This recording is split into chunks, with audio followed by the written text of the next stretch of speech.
Hello বন্ধুরা, mobile take কমিউনিকেশনে আপনাদের স্বাগত।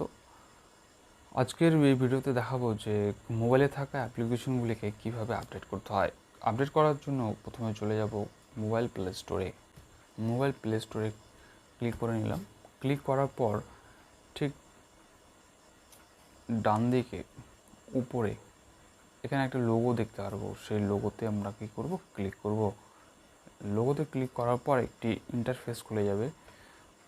এই নিচে দেখব যে ম্যানেজ অ্যাপস অ্যান্ড ডিভাইস বলে অপশনটিকে ক্লিক করব। সেটা ক্লিক করার পর আমরা আরেকটি অপশন পেয়ে যাব, সেই ম্যানেজ বলে অপশন। সেই ম্যানেজ অপশনকে ক্লিক করব। সেই ক্লিক করার পর এখানে আমাদের সামনে একটা ইন্টারফেস শো করবে। সেই আমরা আপডেট অ্যাভেলেবেল অপশনে ক্লিক করব।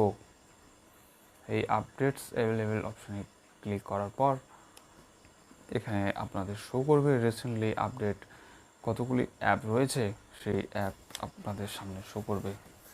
এদিকে লেখা রয়েছে যে 13টি অ্যাপ রয়েছে রিসেন্টলি আপডেটে। আমরা যেগুলি অ্যাপ আপডেট করব সেগুলিকে চেকবক্সে আমরা ক্লিক করব। ক্লিক করার পর আমরা এই অপশনে চলে যাব। এই অপশনকে ক্লিক করার পর আমাদের অ্যাপগুলি আপডেট হতে শুরু করবে।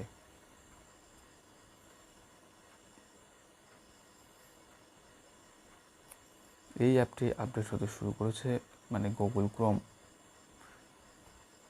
0 থেকে 100% হবে। তারপর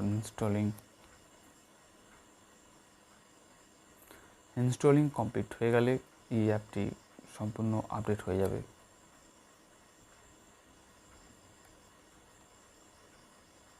এই অ্যাপটি আপডেট হয়ে গেলে এখান থেকে সরে যাবে।